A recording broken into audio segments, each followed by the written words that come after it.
तभी दुनिया पर राज करने वाला ब्रिटेन हर दिन नए संकट से जूझ रहा है। आर्थिक संकट की वजह से दो प्रधानमंत्रियों को इस्तीफा देना पड़ा है। अब ब्रिटेन के सामने सब्जियों का संकट भी खड़ा हो गया है। हालात ऐसे हैं कि लोगों को सिर्फ 2 खीरा और 2 टमाटर ही खरीदने की अनुमति है। सब्जियों की संकट की वजह से सुपरमार्केट में सब्जियां खरीदने वाले लोगों को सीमित मात्रा में सब्जी दी जा रही है। खीरा और टमाटर के अलावा बाकी की सब्जियों पर भी इसी तरह की लिमिट लगाई गई है। दुनिया की सबसे विकसित अर्थव्यवस्थाओं में से एक ब्रिटेन के आर्थिक हालात बेहद खराब चल रहे हैं। पहले से ही यूक्रेन युद्ध के कारण महंगाई की मार झेल रहे ब्रिटेन में इस समय खाने पीने के सामानों की किल्लत हो गई है। लोगों को सबसे ज्यादा मुश्किलें फल और सब्जी खरीदने में आ रही हैं।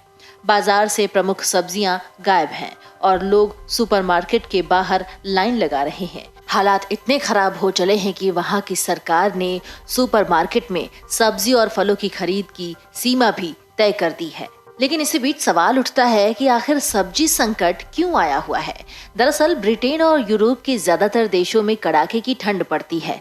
इतनी ठंड जितनी की सब्जियां उगा पाना मुश्किल हो जाता है। इस पर अगर सर्दियां लंबी हो जाएं तो और भी मुश्किल हो जाती है।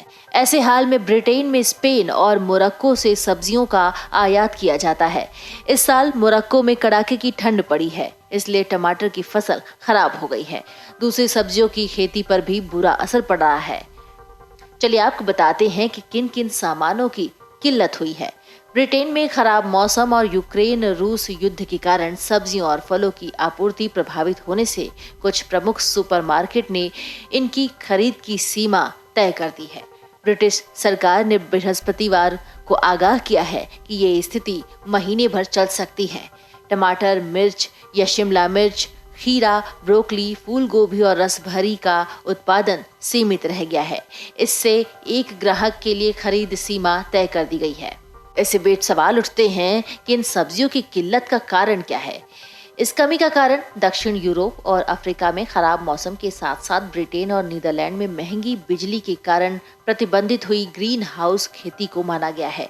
संसद में एक सवाल के जवाब में पर्यावरण मंत्री थेरेस कॉफी ने बताया कि हमारा अनुमान है कि ये स्थिति अगले 2 से 4 सप्ताह तक जारी रह सकती है। कॉफी ने मौजूदा हालात पर चिंता जताते हुए कहा कि ये महत्वपूर्ण है कि हम कोशिश करें और सुनिश्चित करें कि हमें कोई वैकल्पिक स्रोत मिल जाए। मंत्री ने कहा कि इस संकट से उबरने और भविष्य में ऐसी स्थिति से बचने के लिए उनका विभाग खुदरा वितरकों से बातचीत कर रहा है। विपक्षी लेबर पार्टी ने जनता की थाली से मूलभूत खाद्य वस्तुओं की कमी के मुद्दे को उठाया है।